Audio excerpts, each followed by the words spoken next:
All right. Hey, everybody. It's our CFB Talk 200. We're firing this up. Great to have you with us. This is our 200th time hosting an episode. So we're going to go ahead and fire this up. There we go. That is launching. I'm going to go ahead and let people know how they can join the conversation if you'd like to join the conversation. So, yeah, thanks for coming over. So, again, this is RCFB Talk 200. This is a call-in show we do every Thursday night. I'm kind of just grabbing a few things. I wanted to let you know if you want to join the conversation, all you have to do is hit request from the bottom left corner of the Twitter app, and you can join us. So we answer any questions you have about college football. We talk about whatever it is you would like to talk about, and it's just something we do every Tuesday night. So here we are, kind of going over some of the recent headlines. I always like to open it up. I see some of our regular faces coming in. In fact, I may be joined, JD, who used to do also co-hosting duties with me. He might be joining us a little later today. We might also be joined by Michael Mikita, who's going to be covering the Mountain West Media Days for us. This is our 10th season, sending folks to various media events and covering live events. So we're going to have some of that as well.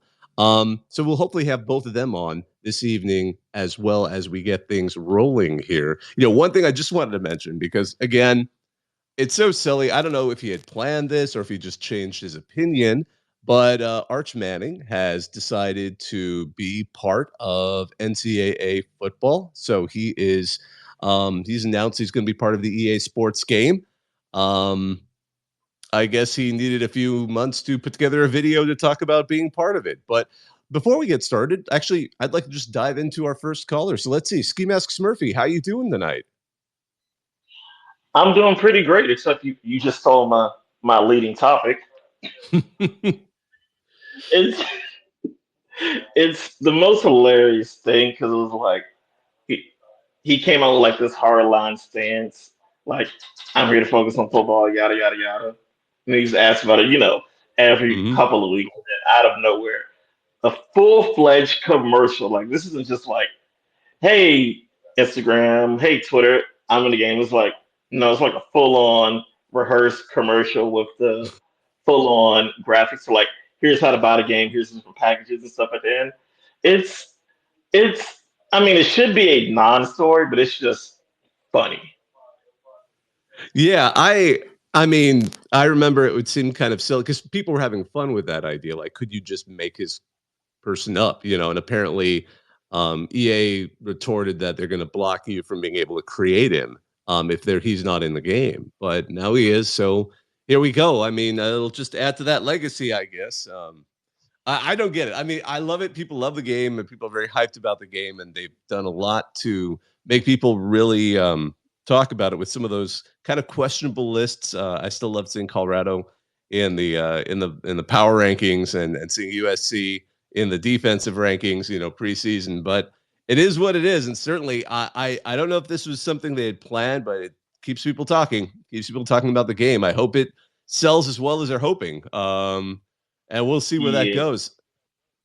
yeah. I think it would be funny if this commercial just so happens to line up with the fact that they're revealing rosters and I believe player ratings tomorrow. So maybe they gave him a player rating that he liked, and then he's like, "Okay, I'll sign on now. You guys made Quinn Ewers a 99. You guys maybe a 92. I'm happy with this. Maybe that's what it is, or maybe because they did say backup people who didn't opt in, people at those positions were going to get like a rating generated over the last 10 years, what the average for that position would be, and maybe he didn't like the low rating that a backup Texas quarterback is going to have. But who knows? This is all it's all weird marketing. It's Yeah. weird and it's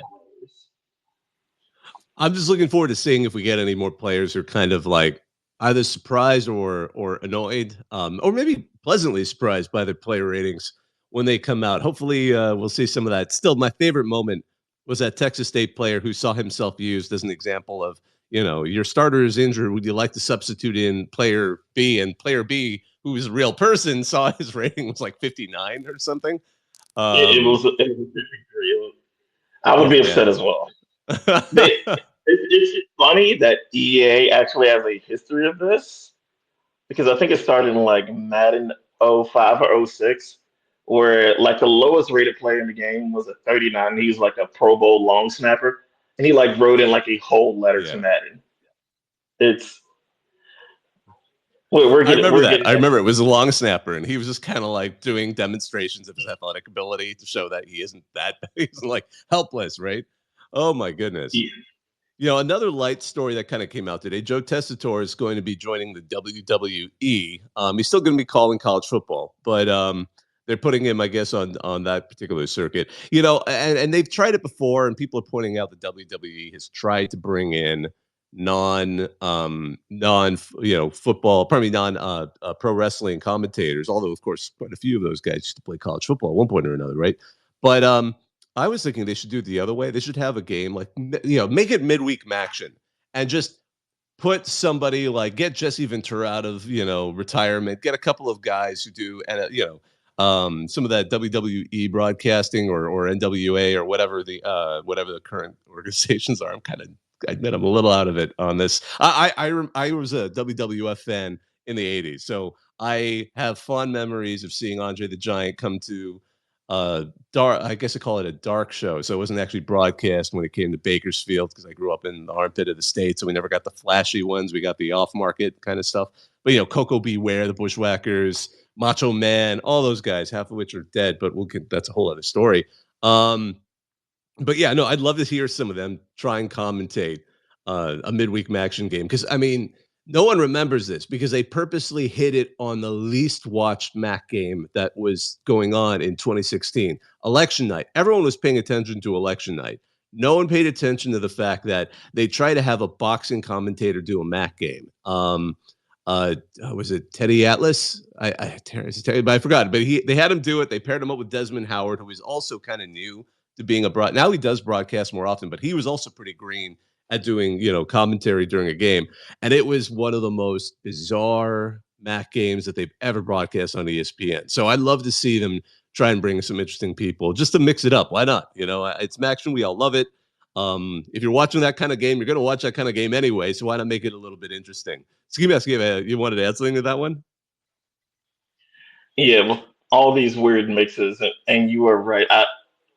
I do remember the Teddy Atlas situation, which is weird.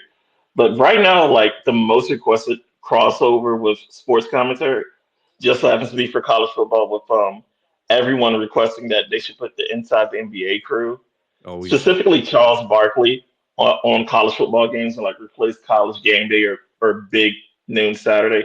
Have those guys do their thing, which would be great because Charles Barkley, he's liable to say anything.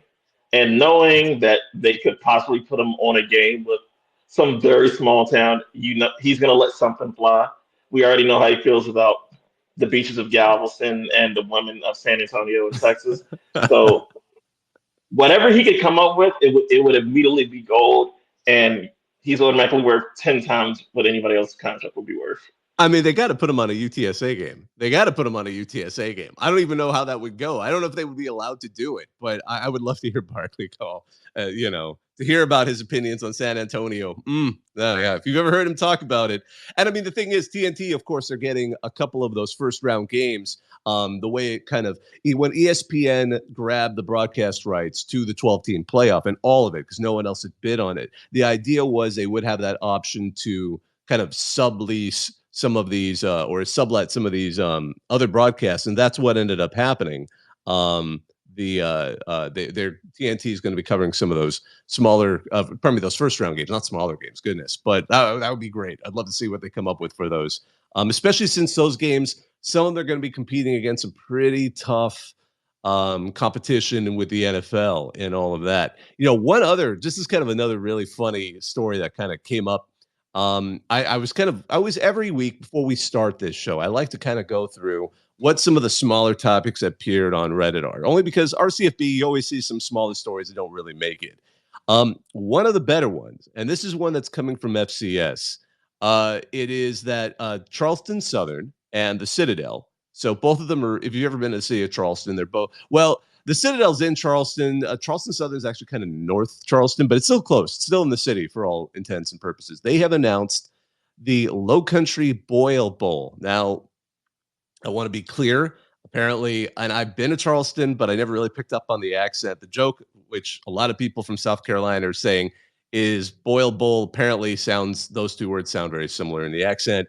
So we'll see. They're kind of joking that was redundant. But the winner of this particular game and this rivalry between the Citadel and Charleston Southern is now going to get a trophy filled with Low Country Boil. So you're going to get some of that shrimp, the kind of that boil that they do. It sounds delicious. And here's the thing. When I heard that, I'm like, wait, didn't Charleston Southern also just do something earlier this year? And yeah, back in February, and I know we talked about it here, Gardner Webb, also with Charleston Southern, they've announced that they are having the North-South Barbecue Bowl. Now, Gardner Webb's in North Carolina. Obviously, Charleston Southern's in South Carolina. The winner of that one is going to get a barbecue feast. So again, this is kind of an exciting one as well. So I mean, Charleston Southern. If you're a player there, lots of food at stake.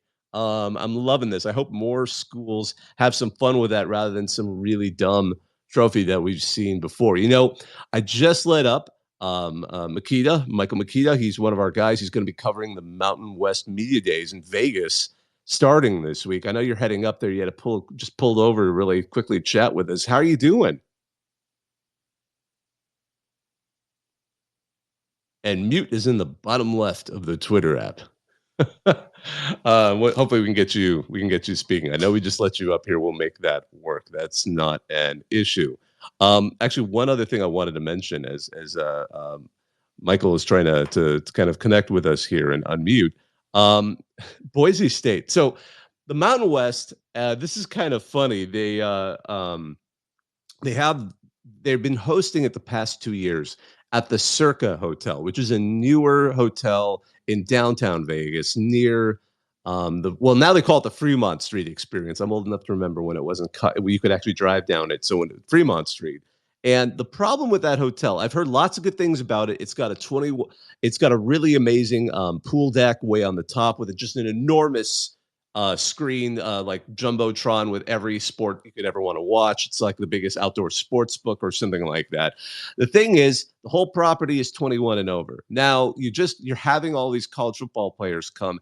As it turns out, Boise State is bringing one of the best running backs that you should know, frankly. I don't care if you're a P4 fan. I don't care what level of football you cover or are interested in. Ashton Jeanty at Boise State is going to be one of those guys to watch because Boise State is one of those, and especially I was breaking it down with CBS's Shahan Jayaraja for another show I do, and we were talking about who are the potential G5 champs because one of them will make it to the 12-team playoff this year, and Boise State seems like one of the leaders in that pack, and Ashton Jeanty is going to be part of it. So here's the problem.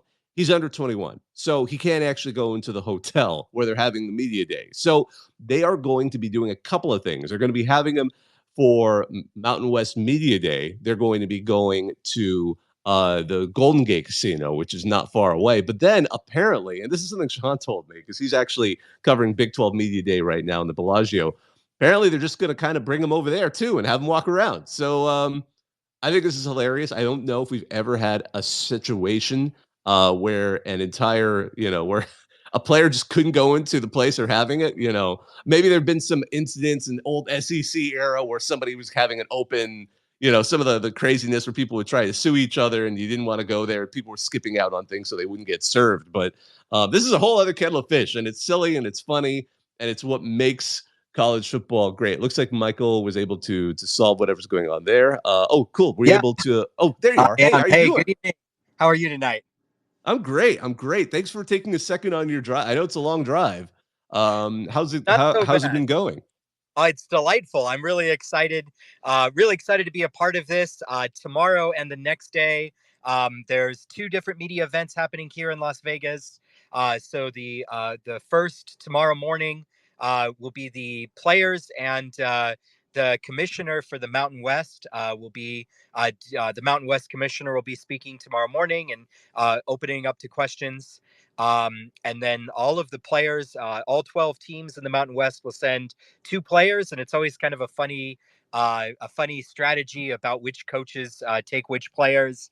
A couple of years ago, there was one player who insisted to us that the coach brought him because he doesn't really know anything and he can't give away any secrets. So it's always a funny kind of strategy about which players get chosen. And as you were talking about the 21 and over requirement of the Circa, kind of changes the dynamic even more, where they all have to be seniors or super seniors. They have to be further along. So opportunity to talk with the players, the players and the commissioner for the Mountain West tomorrow. Yeah, it's interesting too. And the other event, and we should be clear, there's 2 events in addition to Big 12 Media Days, which is going on right now in Vegas. But the other one is great. And this is something, and I know I've talked about it here and we've joked about it before, when it seemed like, well, what's the Pac-12 going to do with 2 teams? And we were joking about, wouldn't it be really funny if they decided to have just rent a conference room or a ballroom at one of these hotels and just host it there on top of one of the other media days? That's exactly what they're doing. They're having the Bellagio, which the Big 12 is, that they're staying there. They're actually having that at the Stadium Allegiant. But they've rented a ballroom, and then you sent me what they're planning to do. Can you tell me a little bit about that? What are they? What is Oregon State? Because it's what, Beavs and Cougs After Dark. Yeah, is what they've called it. The theme is After Hours with Beavs and Cougs, presented by the Pac-12. And what's delightful about it is the structure is the term they're using is welcome to the fight, past, present, and future. So the 2 coaches, Trent Bray and Jake Dickert for Oregon State and Washington State, respectively, I think are going to be the leadoff hitters. But even more fun is they're going to be welcoming some of their greats. So representing Oregon State are going to be TJ Hushmanzada and Steven Jackson. And then representing Wazoo is going to be Ryan Leaf and Jack Thompson. So both of those, or all 4 of those, are going to be on panels, and I think they're going to be opening questions. So it sounds like they're structuring it kind of in a past, present, and future structure. They're bringing in 2 players each, kind of in the same media day format. 2 players from Oregon State are going to be Jermaine Terry II and Jaden Robinson, and then Washington State's represented by Kyle Williams and Kyle Thornton, so double Kyles. And then I guess Teresa Gould, who's the commissioner for the Pac-12, is going to be giving a speech titled "Future Moving Forward." So it does seem like they're at least hinting toward the possibilities of what the future for the Pac-12 looks like. And so I'm going to definitely have a lot of questions about what exactly that means for the Mountain West and for the 2 teams in the conference. That is so funny. I love that they're doing that. And then the following day, because that's the same day as the student athletes, the players, and then the next day it's going to be all coaches, correct? Next day is all coaches for the Mountain West. So if you have any questions for any of the representative coaches for coaches or players, so 14 coaches, and what is that? 22? No, 20. It's a whole lot of players between the 2 events. There's a thread on the Reddit CFB page. So if anybody's interested in asking questions or firing questions for me to field to them, please do so there, as well as following along. I'll post a couple of threads on Reddit CFB as well for each of these events. So should be an exciting couple of days for the Mountain West and for the Pac-12. Excellent. Yeah, and those, we stuck that post to the top of RCFB. So if you want to have some suggestions for things that Michael could ask, by all means do. He'll read them. We can't guarantee everything, and some things we just, you always have to remember the audience. Like the coach can't answer things on so how are you guys going to where's the team moving? Well, it's not his job. I'm going to tell you that much. So, but it's for sure. That's always been a funny little tension in terms of some of the questions I ask. I have to maybe edit or reconstruct a little bit. Although I think, knowing that we come from Reddit, there's a little bit of a recognition that we we're going to be a little bit maybe more straightforward or more direct. I did ask Coach Bull last year a more direct and straightforward question, and he kind of got a kick out of it from one of our listeners. So definitely an opportunity to ask a little bit more straightforward questions as well. And sometimes they'll roll with it. I think there's also a chance to kind of have some fun with it. I think they know that the media event for the Mountain West in particular is much more straightforward than I think you'll find at some of the others, where there's just a table and the coaches are going to sit there for half an hour each, and you can ask them a lot of questions. You'll find that some coaches are maybe more popular than others, and so you can really sit down and have a full kind of conversation with Wyoming's coach or with New Mexico's coach, in a way that a lot of these scripted and structured events just don't have that same flexibility. So it's really a unique situation. Yeah, I bet Barry Odom is going to get mobbed because that's it. People don't realize because it's the local team. Even in years where UNLV wasn't that great, because before, I know this is what at least your third Mountain West Media Day, isn't it? Yes, that's right. Yeah, we covered in 2019, and then obviously COVID happened, but we were invited to come back last year and this year. So yeah, it's our. because I did it before that. But even then, when some of those teams were just terrible, because it was a local team, people kind of were congregating. The local news media that got credentialed would go and cover that. It's always fascinating to see that. You can imagine, like, actually, I'd be very curious to see who's getting mobbed at Big 12 Media Day. Because I mean, it was always easy when it was in Dallas, because I covered it there.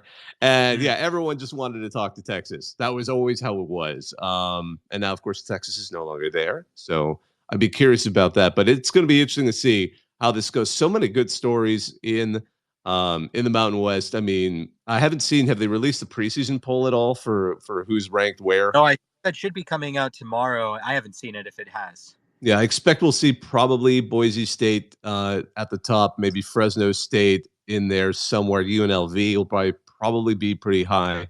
I think keeping Odom was a real boon for that for UNLV. I think it's a real impressive thing that they were able to keep him. He really turned that program around in a single season and did some incredible things there. I know they lose their starting quarterback, but they really return a lot of talent. And UNLV together with Boise State, I think Boise State should be one, and my guess would be UNLV. UNLV will probably be number two, although Fresno State and Air Force probably round out that top four. Yeah, the only knock on Air Force right now is I think this is going to be a major reshuffle of their roster. They had a lot of seniors last year, so that's I've heard is one of the big issues with Air Force potentially. But of course, it is a good system, and Troy Calhoun knows what he's doing over there. But yeah, it might not be quite where it's been in the past. Yeah, and it's definitely a situation where every time you talk to any one of the coaches in the Mountain West, about games that they're thinking about or have on their schedule, Air Force always pops up because that unique system, that triple option that they run, really it gives coaches fits. They spend a lot of time considering it, and it seems like you'll talk to the coach of any one of the teams, and they'll just kind of have this exasperated look on their face, like just thinking about how to handle that crazy offense. So it's something that they've really perfected.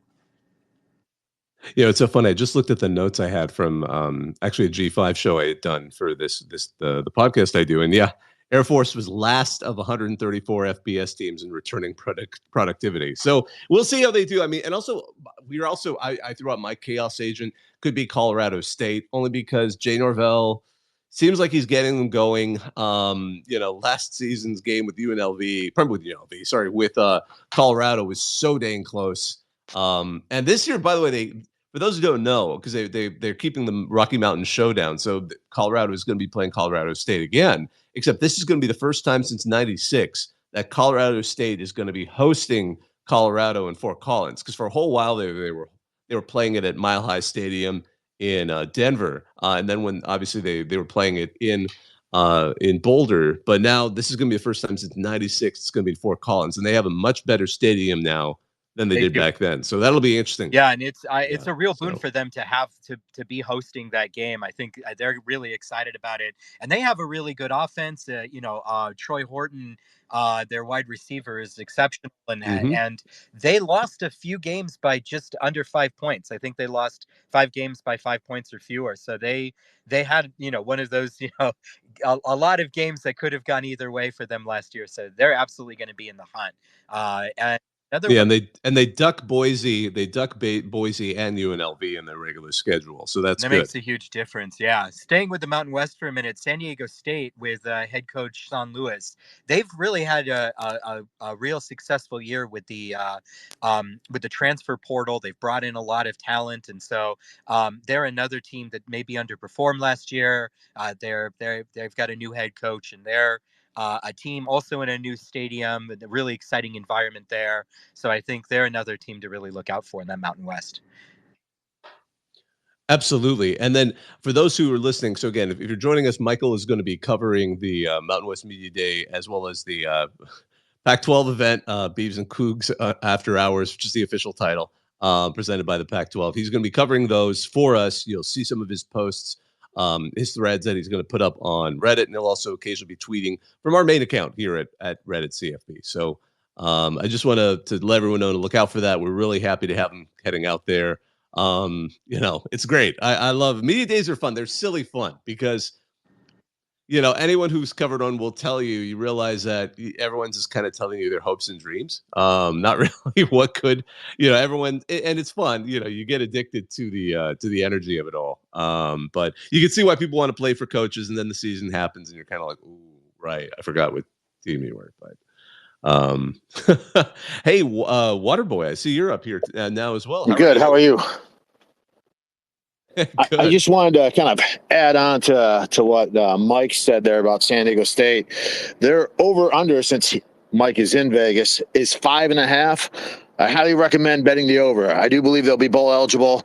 They have some really easy games. They got some tough games that they'll probably won't get by, but they should be much improved under the new coach and with the transfers that he was touching on. And I am very jealous of Mike that he is at media days. I wish I was too.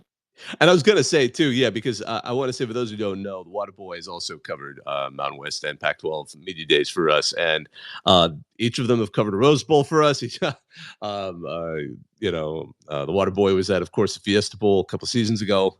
So these are guys who've helped us a lot here at our CFB, because we're all a group of people that just love college football as much as you do. If you're listening to us on a off-season Tuesday night, we know, we get it. We feel it. It's exciting. The season's coming. I always feel like after the 4th of July, we're in that run up because now the media days are happening and the excitement's in the air. College football is coming soon, and I just want to also reach out to Andrew. I know we were having a little trouble getting you connected. How are you doing tonight? I'm doing very well. How about you? I'm good. And, it is funny. This is, again, the 200th time we've done one of these. Now, we haven't done this hasn't been 200 weeks in a row. It's actually been some weeks we were doing 4 in a row. A couple of seasons ago, we had we kind of went overboard. We were having a guest on almost every day at noon or something like that. And it got a little bit hard to maintain that, although we talked to some very interesting people. I remember we had Coach Shane Beamer, we had Jake Dickert, we had a couple of head coaches, a couple of commissioners come on and talk with us. Now we've kind of still doing these. We like hearing more from people who want to just be part of the conversation. The first, I want to say half dozen, I can't remember if it was the 7th or the 8th. We did those actually on Reddit. Reddit asked us to do something like this because they had created something that copied what were then Twitter Spaces, now X Spaces. And the format there was kind of wonky. It didn't quite work right. There were a lot of bugs. So we said, hey, let's try the one they're copying. So we think it was the 8th show or 7th show. We moved it to here, and it's been great ever since. So, 200th time we've done it. I mean, we don't necessarily going to have some big celebration or anything about it, but we just, again, wanted to take a second in the middle of all of this to say thank you to all of you who listen. We always appreciate it. And if you'd like to participate, you can always hit request in the bottom left and join the conversation. We'd happy to talk about whatever you want to talk about. I mean, we talk about all kinds of things here. I mean, not just P4, not just G5. We talk FCS, D2, D3, NAIA. We can try our best at JUCO. Gosh knows I can talk way more than any human being in the United States on what goes on in Japan's college football scene. So yeah, no, I mean anything is go for good. Andrew, your hands up. What's up?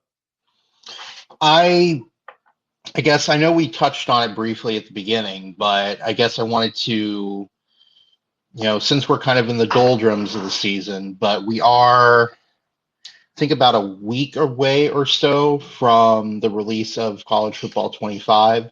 And I'm just curious, for anyone that watched the gameplay video the other day with Donovan Mitchell and Bordeaux,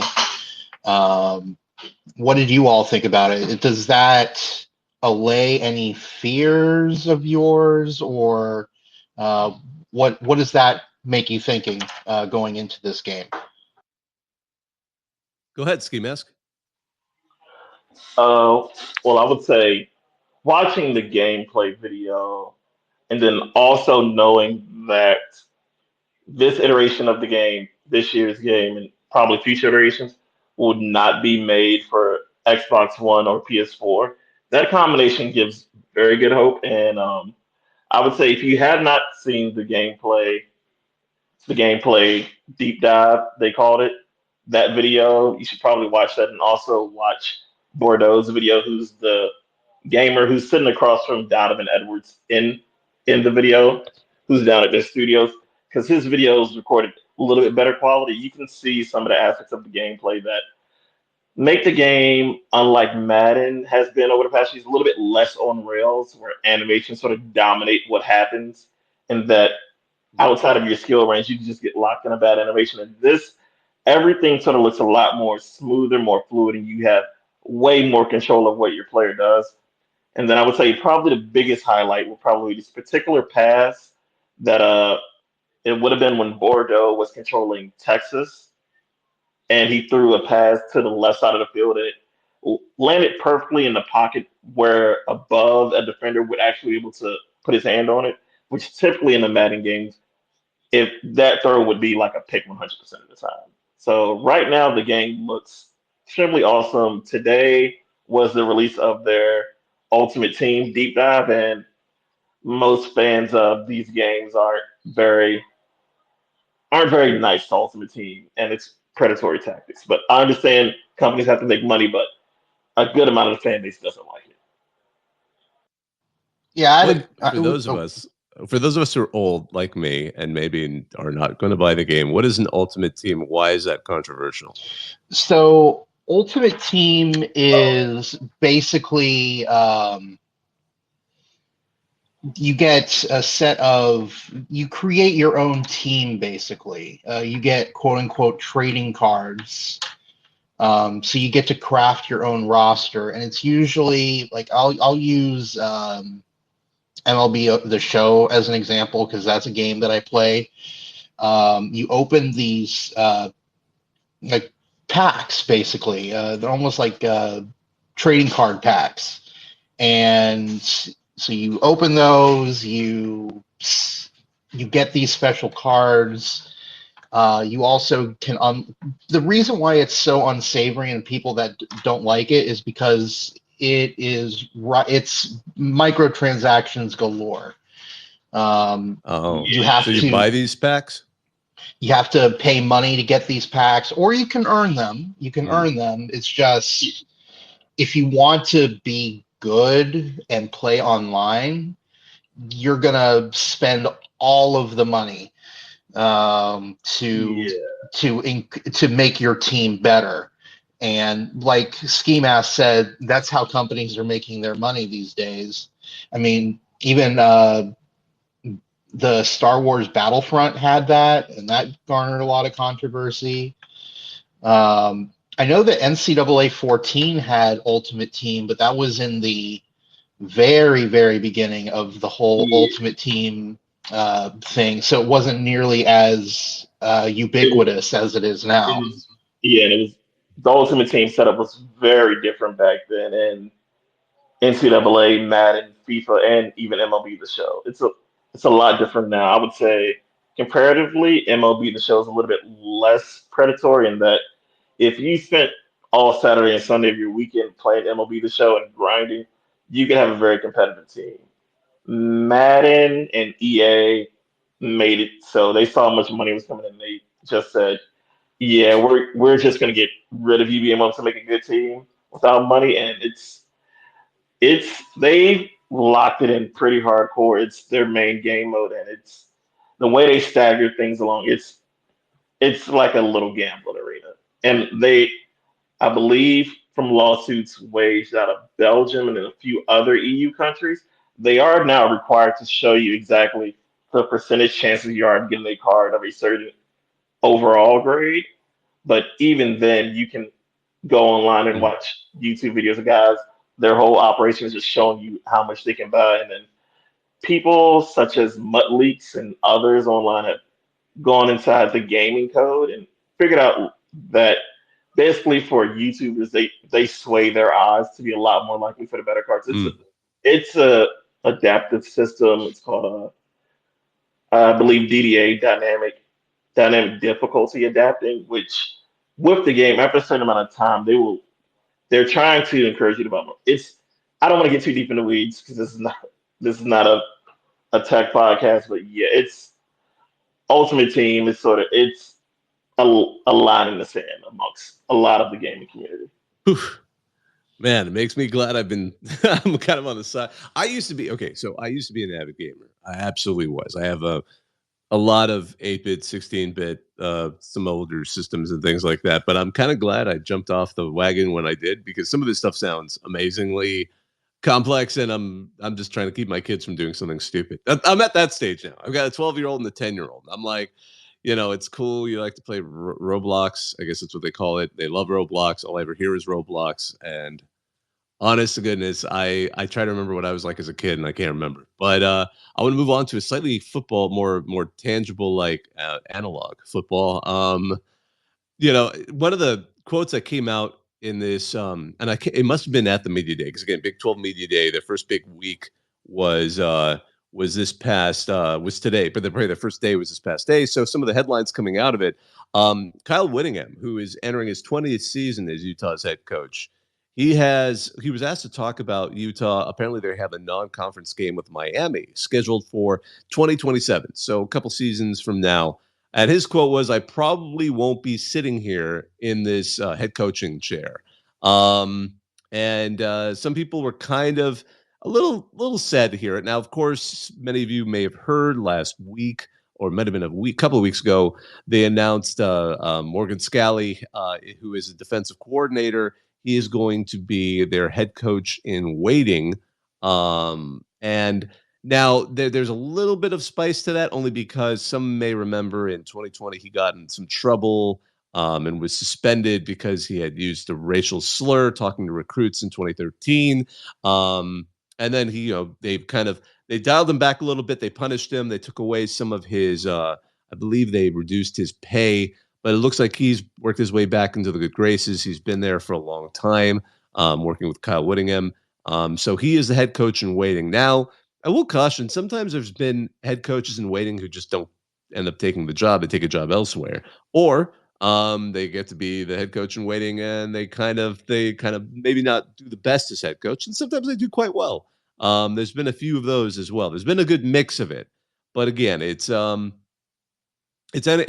an interesting situation to see. We'll see how that goes. But all I know is this season, man, Utah is looking pretty terrifying. I think they are going to be one of those teams to look out for. Oklahoma State and Utah, probably the leaders of the pack right now in that Big 12. And as a quick reminder, almost certainly whoever wins the Big 12 this season is going to not only make the 12-team playoff, but be one of the top 4 seeds, which means they're going to just get a first-round bye. It doesn't mean you're ranked 1 through 4 in the AP poll.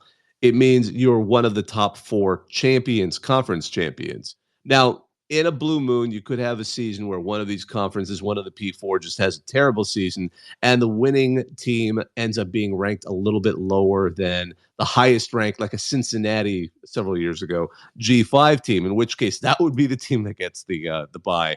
And then, whatever P4 team actually has to play a first-round game, most likely somewhere in the middle of the seeding. But this year, most likely, we'll see whoever comes out of the Big 12 taking that particular spot. And it is absolutely interesting to see how that is going to work.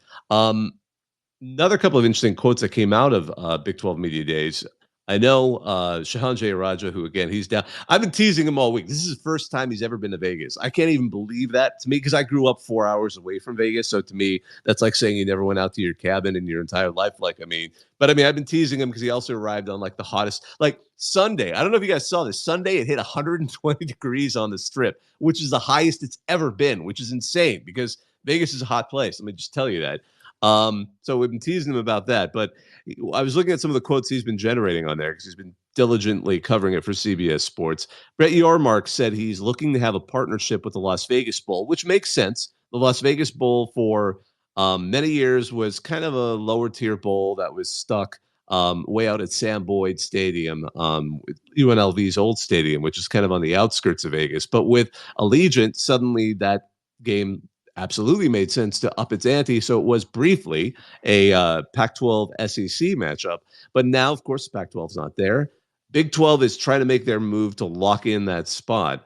And again, to quote Brett Yormark, we need to be here in Vegas for all the right reasons. It's the entertainment and sports capital of the world, so it is critically important. And again, going back to Brett Yormark, I'm a bit of a fanboy of him. But at the same time, he is absolutely looking at college sports in a very different way. And I think better way because it is a young sport. You know, the fans are younger. I love that they've been trying some interesting things like bathing ape like logo for the conference title game and trying some of these other things.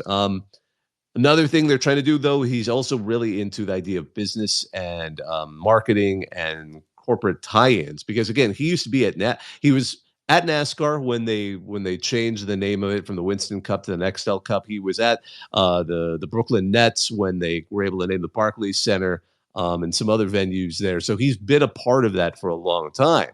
So apparently they're pushing the NCAA to permit conference patches, or commercial patches, so they have like branding on the referees. So apparently the referees are okay with this. They said they'll buy in. They don't really care. So they're trying to get, again, corporate buy-in for putting on, the NCAA to give them permission to sell corporate patches on your favorite zebra will be having whatever, brand that gets to be stuck on them. There could be some potential there. Maybe they'll have some veto power because you could imagine there might be some funny things you could put on a referee just to kind of, maybe tease them a little bit. Pearl Vision? Ask about what's going on. Pearl Vision, maybe? Yeah. Oh my God, like Warby Parker or something like that. Oh, you could have some real fun with it. Yeah, but Pearl Vision would be good. Lens crafters. Oh my God, you could have a lot of fun with that. So Ross Dellinger also mentioned, and Brett Yormark was asked about private equity. He has been a little more forward with this idea. Some other conferences have talked about not private equity where there's an ownership stake, but kind of I forgot the exact phrase of it, but there's another variant that's being proposed in some other circles where you bring in funding, but instead of control, they just get a share of all the revenue for X number of years. It's a little less problematic as compared to private equity, aka PE. But he said he's still looking into it. They haven't proposed anything, but he is absolutely seeing if they're going to have some potential business opportunities there. And then another thing they announced was Microsoft is apparently going to partner with the conference for the first ever to, I guess, bring their tablets to the sidelines because now they're going to be allowed to have those in college football. Excuse me. So that'll be nice. I'm sure. Like, I still remember when the NFL did that and everyone still called them iPads. Like, literally, even the announcers were calling them iPads. So that's really the takeaway. The Big 12 is going to be adding iPads, which is great. Let me see. I just got to write in one quick thing. So, yeah, another interesting kind of headline that kind of came out of this, actually the big one, and one that at least on RCFB got the most hits or the most submissions, is what's going on at Oklahoma State. So, for those who may not be aware, Ollie Gordon, the exceptional running back they have at Oklahoma State, someone who is all eyes are going to be on him. He's going to be probably one of the highest profile players in the conference and in the nation at the running back position. He got a DUI last week. And that is obviously not a good thing. We're at an era where you should be smarter about that. Uber, Lyft, I don't care, whatever rideshare, A lot of ways to get by that, not have to worry about that. But he got it, and I love it. The idea was they announced he's going to be playing this season. I don't think that was a huge surprise, but I think it just kind of got a little silly. So they announced part of his punishment was apparently going to Big 12 Media Days. So I'm sorry, you got a DUI, you have to now come to Las Vegas, which doesn't really sound like much of a punishment. And then today, during one of his interviews, Mike Gundy basically he tried to sort of talk about, he clarified it after the fact. He said, I was just trying to say which one of us hasn't made a mistake. But in the process, he made it sound like who amongst us haven't driven drunk a lot before? Because he started talking about the number. I mean, I believe Ollie Gordon blew a point, like just 2 points above what would have been legal. But oh my gosh, we have someone who I cannot wait to join in as a guest. Sorry, I'm going to light up somebody special right now. So it kind of got awkward. People have been kind of teasing all about that. I think everyone who heard the interview were wondering what he was trying to say with it. Quote, I looked it up on my phone. What would be the legal limit? 2 or 3 beers or 4? I'm not justifying what Ollie did. I'm telling you what decision I made. Well, I thought I've probably done that 1,000 times in my life. Again, one of those things where if you just start rambling, that's not a topic you want to just sort of start rambling like you would with your buddies in the middle of an interview that's being broadcast nationally. Because sometimes, people might pick out some things from there and have problems with it. I'm going to just say this much, and I'm going to defend Mike Gundy on this a bit. They're not hiring him to be a public speaker on that particular topic, and maybe that wasn't the greatest one to have. Who else I would have loved to have heard? Oh my gosh, the last Houston coach, the one who they fired from Willie Fritz. He would have been a fun one too. There's some coaches who might have had some really great comments on that. But Holgerson, right? My goodness, Dana Holgerson. Huh? Was it Dana Holgerson? Dana Holgerson would have been a fun one. Yes, he would have been absolutely a fun one on that. Looks like we're gonna have JD up here in a second, but looks like Twitter crashed on him. We're gonna get him up here in a second. Ski Mask, what's on your mind? Keeping with media days going on, did you hear with 2 Florida State stories? One with media day being that DJ. Look, DJU is totally fine. You can say DJU. I'm trying to be respectful and pronounce his name as to respect. Everyone says it that way. Yeah, that's it. I had it, then I knew I missed a syllable, so I'm just stopping. But yeah, he was invited to ACC's media day, which I'm pretty sure they want to do. Hey, we got a quarterback who's starting for one of our power teams who's come back to another power team. But he turned it down in order for the players who were part of the conference championship team last year. He wants those guys to be the ones to represent FSU. How do you feel about that story?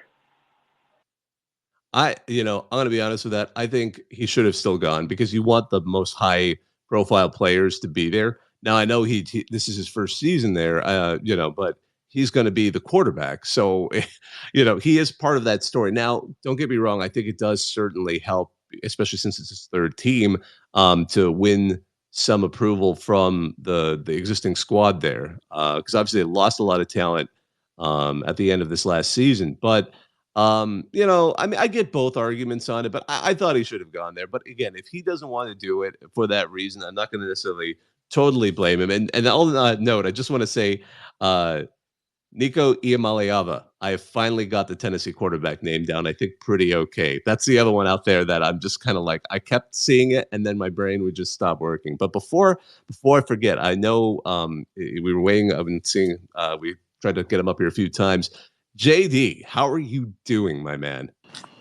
It's only been roughly about 1.5 years since I was a regular on this program, and thankfully nothing in college football has changed. So I'm really excited about this year's 14 playoff format. I think Nick Saban's probably going to be a really big favorite to bring another title to Alabama.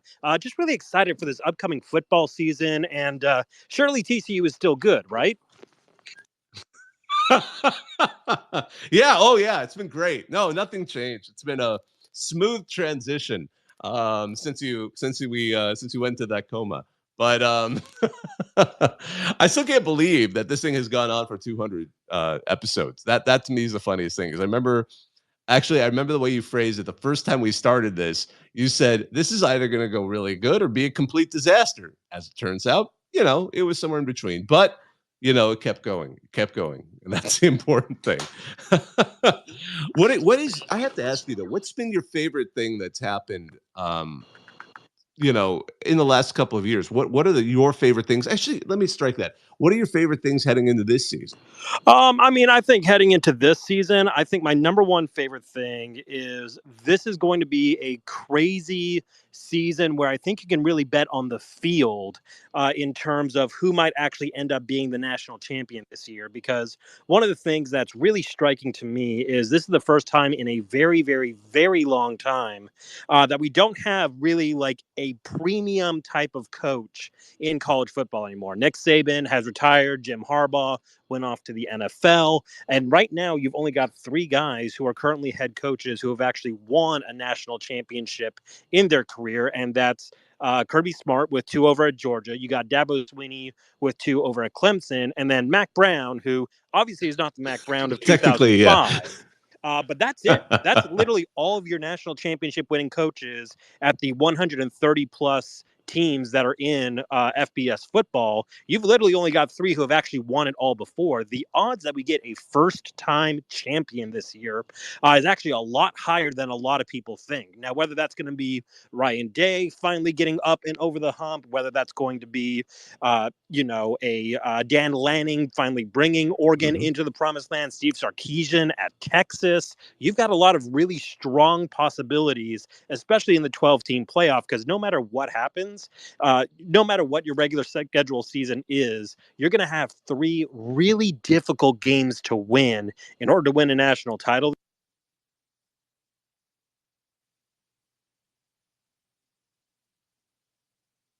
I think it trailed off just a little bit there on his connection. I'm not quite sure. Waterboy, I see your hand up. I know you wanted to be part of this conversation. Well, I too wanted to just chime in and say congratulations on episode number 200, and kind of to bounce off what JD just said, I'm looking forward to the 12-team playoff. I do think, like, it being the first year, it may kind of be like that first year of the 14 playoff where Ohio State made that kind of crazy run with the third-string quarterback first in the Big Ten championship game and then right through the playoff. We might see something kind of that we weren't expecting with it being like the first year for a 12-team. That's the thing that's kind of changed that I'm looking forward to. But really, I just want to say congratulations on 200 episodes of this. And thanks for me being a part of many of them. Ski Mask, what's on your thoughts on this? Yeah, I just wanted to go on JD's comments saying there's only 3 coaches out there left who have won a title working college football. There's technically 4. Don't disrespect Scott Frost. He's still out there. Someone's going to give him a job. We'll see what happens. He's not the head coach now. He's not a head coach now. But he still counts. He has one in the bag. Ski Mask, you are a man after my heart. I love it. Oh man! Of course, the UCF fan's gonna be there. The UCF alum is gonna love that one. Yeah, but I do also have another story I did want to bring up with which is more sort of your case, Bobak. Out of one of the weirdest things to come out of sort of the realignment madness, I didn't think you would see the ACC and FSU on the same page or something with what they got going on, but apparently FSU and the ACC requested from a judge to get the full unredacted version of the media deal the ACC has with ESPN. What do you think this is actually leading to? I'm not sure. And it's so funny. I saw that particular story and I was debating about, well, have we reached a point where I feel like this story is, ripe enough, mature enough, however you want to put it, like where I think something's going to come out of it. I'm not sure what they're hoping to do other than show the inner workings. I don't know if we're going to see necessarily something like red-handed that people are going to be aghast by. I think we'll probably just see things that won't be shocking. I mean, I don't think we'll see any kind of dark, evil plan to stop the ACC or something like that. We'll mostly probably just see, I think what Florida State wants it for is to show probably how little money they're getting. And out all of this, they probably would rather demonstrate that this is financially kind of keeping them and restricting them, and there's a good reason for them to leave the conference and all of that stuff. And they're trying to show, I know, that the conference wasn't necessarily acting in their best interest. Therefore, their arrangement with the conference can be tossed out, so they don't have to pay an enormous penalty. I mean, that's where their angle is in all of this. Now, also, I could see the desire to just get that document out there, potentially maybe to clear the air and improve their standing. I mean, if you're the ACC, if they want it out there, but I'm gonna be cautious on it. I don't know what we're gonna get out of it. No one's. I mean, the ACC, even though they may have not. Maybe they were panicking. Maybe they were rushed. Maybe they thought they should sign a deal that may not be in the most favorable position for all of their members. They're still sophisticated, and certainly ESPN is sophisticated. Why do I say that? That's a term that we use in law when we're trying to say, like, these aren't usually the idiots that would write something really illegal into a contract or write something stupid. So that's why I'm also a little cautious on that. Oh, and I see JD wants to get back up. I'll add him as well. So that's why what do I expect out of it? I'm kind of a wait and see approach, just because I'm tentative on whether or not that's going to be anything too serious. I just want to say, JD, I know it was funny. You faded out there in the middle of your answer. And I just wanted to I'm glad you came back up. How are you doing? If anything else, I do appreciate in coming back from the post coma that this app is still as stable as ever. We love to see it.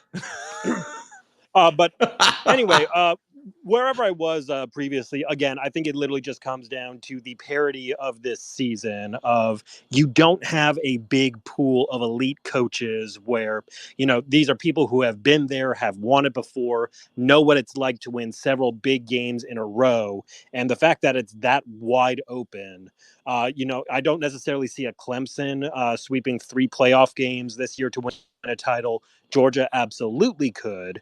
But outside of that, I mean, you don't have a previous coach that has actually won it all before and knows how to win it all at that type of stage. And I'm really excited to see that play out for this year's playoffs. One thing that and this reminds me of something I wanted to say in your previous answer, the way this whole system kind of has changed in the last, not just few years, but really like the last 5 years with NIL, the portal, and now the 12-team playoff. It really has broken what was starting to feel like, oh, okay, it's just going to be, we all remember those years. It's going to be Clemson and Alabama. Maybe we'll get Georgia in there, but it's just going to be the same few teams over and over and over again without any chance of breaking it. And one thing that's been observed is the NIL and the NIL era has actually led to more of the elite players kind of spreading out. And the transfer portal certainly has. After a year, some of them will then move on to other teams.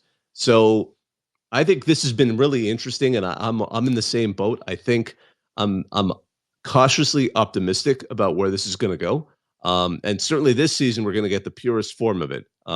Maybe with changes to revenue sharing that are coming with the House settlement, assuming it's approved or whatever version we get out of that, we might then start to see a little bit more parsing out of the haves from the have-nots. But that's going to take, in the best case scenario, 1 or 2 seasons to come into place. This season, though, we're getting the pure form of what you're talking about and what I agree completely about. Yeah, absolutely. And I think the other storyline that I'm really, really excited to hear about is, I don't think anybody is under the assumption that a G5 team is going to win a title this year, next year, or maybe ever in the 12-team playoff format. But especially after we've seen all of these different moves of, your UCFs, your Houstons, all these teams moving up from the top of the G5 into some form of whatever is now a power conference. There's a huge void left remaining for this coming year, but they're still guaranteed at least one spot for the playoff. I think that's going to be a fascinating chase because last year we had a really wild and weird case where you had Liberty ended up getting it because they were 13-0 with what was statistically the worst schedule in all of college football last year. But every other G5 champ had 2 losses or more. So imagine that type of race this year for who gets to be the proverbial 12 to go play your Georgia, your Ohio State, or whoever. Well, not even that. Whoever gets to play the 5 seed. for that first round. I think that's going to be an incredibly fun watch, especially in the Sun Belt this year. There's so many teams where that's a James Madison or, even like a Texas State could easily be one of those teams that, we suddenly get into November and you go, oh my God, Texas State is currently 8-1 and might be the 12th team in the playoff. That type of race to me is going to be wild and fun to witness. Yeah, and we love Texas State. I'm going to tell you that much. And GJ Kinney he's worked some wonders there in his first season, getting them to their first ever bowl game. They've got that James Madison star quarterback, the player of the year in the Sun Belt, is now going to be the quarterback of Texas State. So lots of interesting things going on there for sure. But yeah, no, that's going to be a fun race again with Louisiana's in there too. It'll be real fun to see that this G5 race. This is going to be. I still think of what Rocky Long said to me at a Mountain West Media Day when I used to go there for it. And he said when he was proposing the 8-team playoff, he said there's going to be a year where one of our G5 teams, he's referring to the G5, one of our teams goes on a run. And he's like, watch what happens with TV when that happens. Because he was convinced that was going to turn into a Cinderella story. And it very well could. And I'm hoping for that season. I don't know when it'll happen, but I really hope that comes. Andrew, I see your hands up. Yeah, I was just going to ask, and I don't know. There's so much with the Pac-12 getting all shuffled around, but if I understand correctly, the Pac-12 or Pac-2, whatever you want to call it, they don't get an auto bye into the playoffs. Is that correct? Nope. Their only way to get in is they have to finish. They basically have to do the Notre Dame route or the independent route. Yeah. They have. We have to treat them like an independent team. They've got to rank somewhere. Basically, the top 11 teams. They basically have to be one of the top 11 teams. We're assuming that 12th will always be reserved in case a G5 doesn't make it that high. So you kind of have to just say the top 11.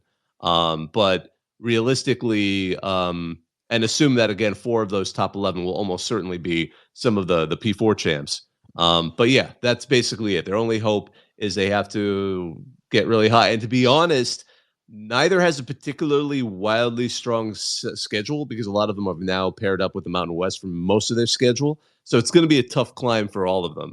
I mean, it's a tough one for them for sure. Let's also not forget, for as much of the plight for Washington State and Oregon State has been, they've also lost so much in this last offseason of Oregon State losing their homegrown head coach who had brought them back into glory to Michigan State. Washington State, you've got guys like Cam Ward is now at Miami. You've got all these players that have changed out from Washington State.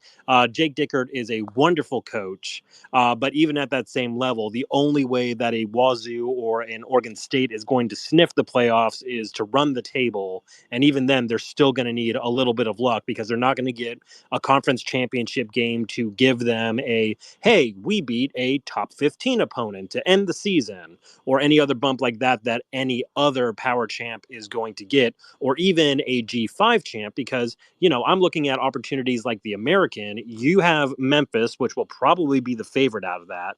But you have several teams that, will be really strong going into that season. It could easily be a thing of you have a ranked UTSA going against a ranked Memphis going up into the final game of the season for the American. That would even bump them above where, potentially a undefeated Oregon State might not even get the chance to catch up, because that ranked game would still be stronger than anything that the undefeated Oregon State even had on their schedule. Well, the Oregon State's one saving grace is they have to play Oregon in the Civil War early on.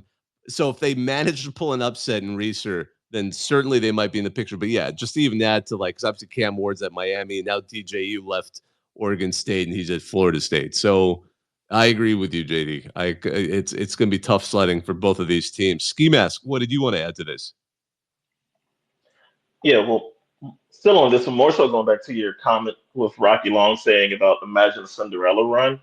That actually became the topic of discussion in one of the posts on RCFB probably about a month ago, where someone asked the question, what would be the most annoying dynasty to pop? What would be the worst dynasty to pop up during the 12-team playoff? And of course, the names come up of like no one wants to see Alabama win again, and such and such. And then someone just posed the question, was like, what would happen if a G5 team regularly makes it to the semifinals and like puts on a dynasty, like what Rocky Long was saying, imagine how to reset TV contracts. And everyone was just in there saying, well, no one thought of this. Of course, Boise State came up with the brand recognition, being the team to do it. But everyone just said if one team can, make the semifinals 2 out of 3 years, which means they would have had to win 2 games, maybe 2 out of 4 years, that could sort of reset all of college football and upset the balance of power conferences. Certainly, and kind of going back to this conversation about the American, because again, the American is still probably along the Mountain West, but the American still has, I think, pound for pound, team for team, the best shot of sending someone just in terms of the quality of teams. Because in addition to, of course, we talked about, and JD mentioned Memphis and UTSA, USF seems to be on the rise. We're also we'll see, again, they reloaded pretty well with John Summerall at Tulane. So perhaps they could also keep up what they had going there. So it's going to be interesting to see what they can do there. And, I'm going to also throw another interesting kind of dark horse in there. North Texas with Eric Morris's second season. They're one of those classic, if you can improve the defense, you're going to have a team there. So if they can make that work, or if you believe Tom Herman can get FAU into because Tom Herman worked great at Houston when they were a G5. Who knows? Maybe they can do it. And I see JD's thumbs down. Not a Tom Herman fan. Not a Tom Herman fan there. By the way, one thing I wanted to mention from the ACC, ACC Commissioner Tim Pernetti said, and I don't know, it was a long interview, but this is a quote being pulled out of an interview, but still he's a commissioner, so you got to take it seriously. He said the American Conference may consider having its own NIL compensation cap. So, and perhaps maybe he means revenue sharing cap, because I'm seeing the way this was written. Somebody may have mistranscribed this, but basically he's talking about. I just found the original quote, so here we go. I think we should have an agreed upon conference cap for revenue sharing to try and create as much of a level playing field as we possibly can. Nothing is off the table on that front. That is an interesting take. So for those who, again, may not be fully aware, the proposal, which needs to still be approved by the judge, and they're still figuring out what the details of it are going to be. They just approved the kind of the outline of it, is that the various schools will be now doing some revenue sharing with current players.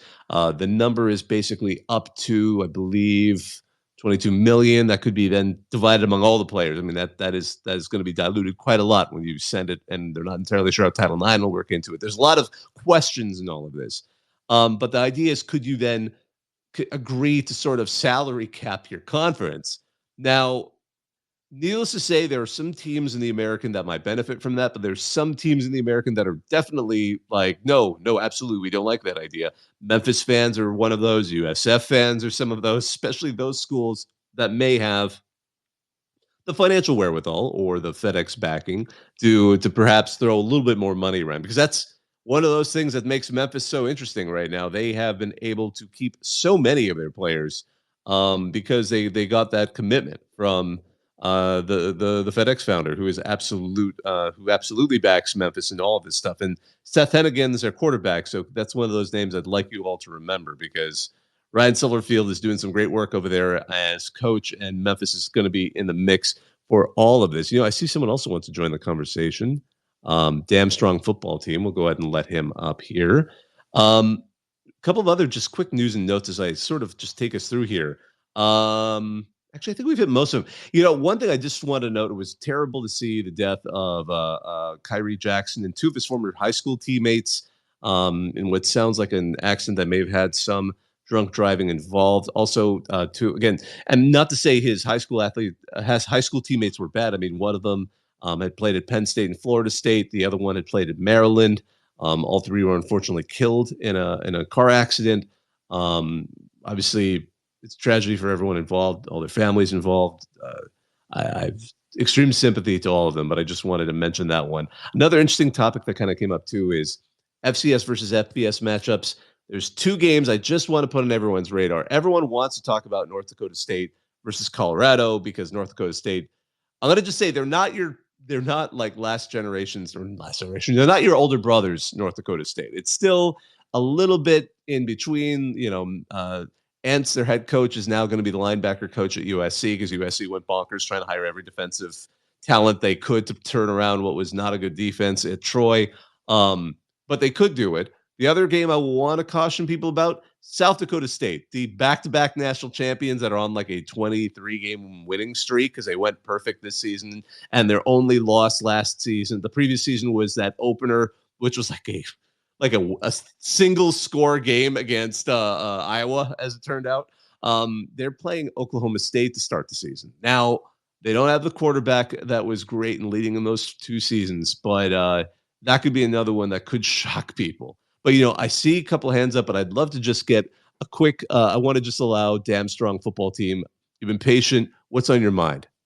Hey, so my the thing I wanted to throw out for a conversation was did Oregon State and Wazoo mess up by not immediately saying, hey, we're the Pac-12 or the Pac whatever, and immediately folding into the Mountain West and making a new conference out of those teams and really relying on the brand of the Pac whatever to kind of get into some of that TV money? It's interesting. It seems like the way things are set up for them is with the money that they're getting, that basically the other 10 teams agreed to leave them and basically not fight them over. And the NCAA basically saying this is kind of an unprecedented situation, so we'll give you a 2-year grace period to figure out what you're doing with this conference because you can't have a 2-team conference. They basically have 2 seasons to figure out, and the way it's been said, and I think this is the most accurate way to look at it, they have 2 seasons to figure out a way to get into another conference. And if they can't, we're going to see them probably come up with a way to backfill the Pac-12. And one potential wild card out there, and I'm not going to throw away this rumor because it sounds way too plausible. If the ACC starts to really break apart, there are rumors that Stanford really wants to get the band back together again, or at least as many members of the band as they can, and try with Cal, maybe SMU, to do the new adventures of the Pac-12, the next generation, the Jean-Luc Picard of the Pac-12. I'm not quite sure, but that's kind of explains this strange situation where they're trying to keep it as this 2-team conference for now. Before we move on, I know, JD, you want to just quickly say goodbye. I know you've got to run somewhere. I just wanted to give you an opportunity to say farewell for now. Yeah, sure. Absolutely. So first and foremost, certainly appreciate the invite to come back for the 200th show. I still can't believe that RCFB has made it this far. It was an honor and a joy to be around for the first 100 or so episodes, to bring in a lot of really fun guests. We had a lot of really incredible interviews with sitting head coaches, with administrators, university presidents, media members, people who are organizing football overseas in Japan and Britain, and talking to all different levels of football, including all of the listeners who have tuned in on a weekly basis. It's a joy to see the way that this little space has kind of grown over the last couple of years.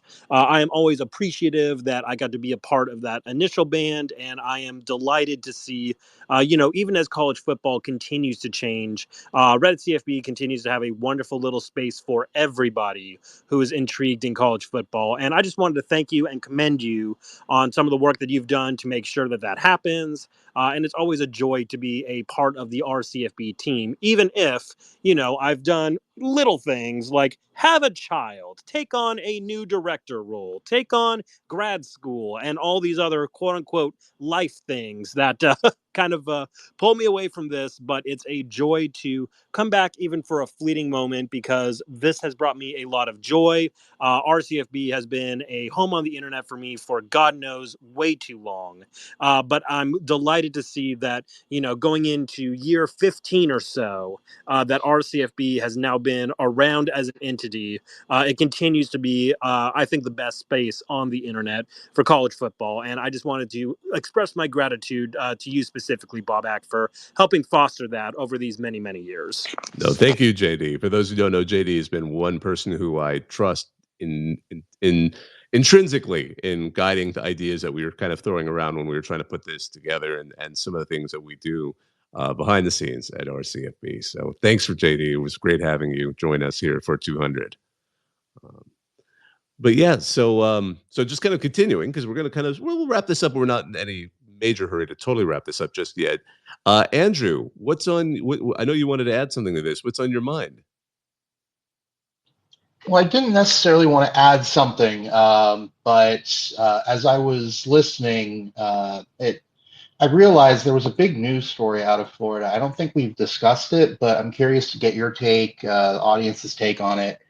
The Florida High School Athletic Association, FHSAA, has unanimously approved NIL for high school sports. So I'm curious for you all to chime in. How do you think this would affect college recruiting? Because I wonder if athletes are going to be more inclined to make their way down to Florida. You have a lot of powerhouses down here. IMG Academy, Dr. Phillips, basically the entire Tri-County area in South Florida. So it makes me wonder if you're going to start seeing almost like a high school transfer portal. Well, I do know that this is like there are, I think, more than 30 other states that have it. So that may not be quite as enticing as it might be, but certainly with IMG Academy and some of these other things that they have there, and Florida just being such a hotbed of talent, it's going to give them a lot more cachet and more interest for people who might want to elevate their game and be seen as being put their talent in a place where the talent is. Ski Mask, I see your hand up. Oh yeah, Andrew, how long ago was this approved? Because I'd heard about this probably like a few weeks ago. Did they just approve it? I think it was last month. Yeah, it was June 5th. Okay. So okay, when I heard about it, it was already approved. Yeah, I think it's gonna get weird. I mean, we already see how well it's not NIL, but money has affected high school basketball in terms of the proliferation of AAU teams and the way these major companies want to be able to get their teeth inside of athletes way earlier, so that they're just spreading it all out, especially now with agents as well too, just spreading their money around on a bunch of guys and saying, I don't have to spend as much as I would if he was already in the NFL, but just almost like just betting money on, like, if I put it on enough guys, law of averages is going to work out. That one of these guys are going to be in the NFL, and then I'll get a return on my investment. So I think it's just going to be more guys are going to get money in high school, especially for football, and IMG Academy is definitely going to be one. But I think probably you're going to see, well, I mean, knowing the money that some of these guys are getting now, you're going to see a bunch of high schoolers getting $10,000 to $20,000. You're going to see some of the stupidest stuff you've ever seen. And I mean, I don't want them to do stupid stuff, but if you're putting things in place for them to do it, I'm just going to sit back and enjoy it on social media, because it's going to be hilarious.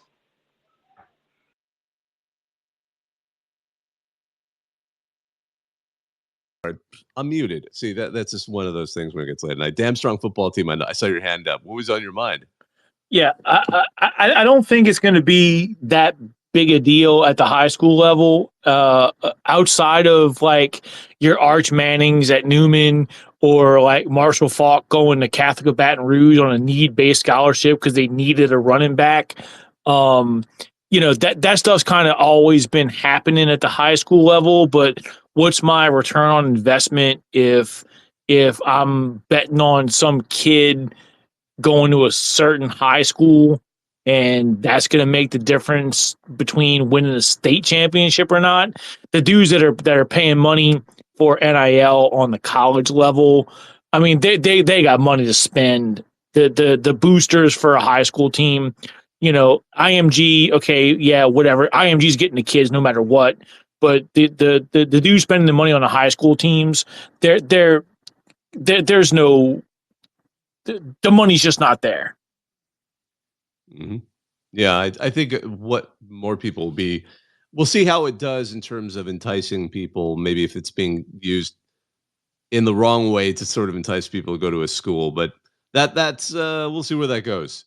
You know, it has been about an hour and 20 minutes, and we typically like to wrap these up somewhere between that hour and a half mark. And I think, especially staying muted earlier, I think I realized I'm probably running out a little bit of gas here. I'm going to go ahead and start wrapping this up. So I wanted to take a second to thank all of you who are joining us here for our CFB Talk 200. Again, it's funny, when we think about it, these numbers are arbitrary. It's all because we have 10 fingers that we care so much. I think about, every time there's a 10 of anything, and 200 is a big number. But I wanted to thank all of you who've joined us, all of you who are contributing now. It was great to have JD joining us. It was great to have Michael joining us to talk about his work that's going to be coming up here through RCFB on Mountain West Media Days, as well as the Beefs and Cougs After Dark. I love that they called it that, presented by the Pac-12. My name's Bobak Ha'Eri. I'm part of the team that runs our CFB. I do most of the media work, at least in the background, kind of sending our folks to cover games all over the country. It's our 10th season doing it. So as of this week, which is always kind of a neat thing to realize as well. If you like my voice, want to hear it more, I do a podcast with CBS Sports, Shahan J. Raja. That's where you can get your normal podcast. It's called the College Football Survivor Show, a little more focused on who's actually going to make the 12-team playoff. We do that for advanced media. This will automatically turn into a recording, and then I will take that recording and place it wherever you get your podcasts as RCFB Talk, episode 200. And that's about it. So on behalf of all of us, thank you for joining us. I'm going to go ahead and hang up and listen. Take care.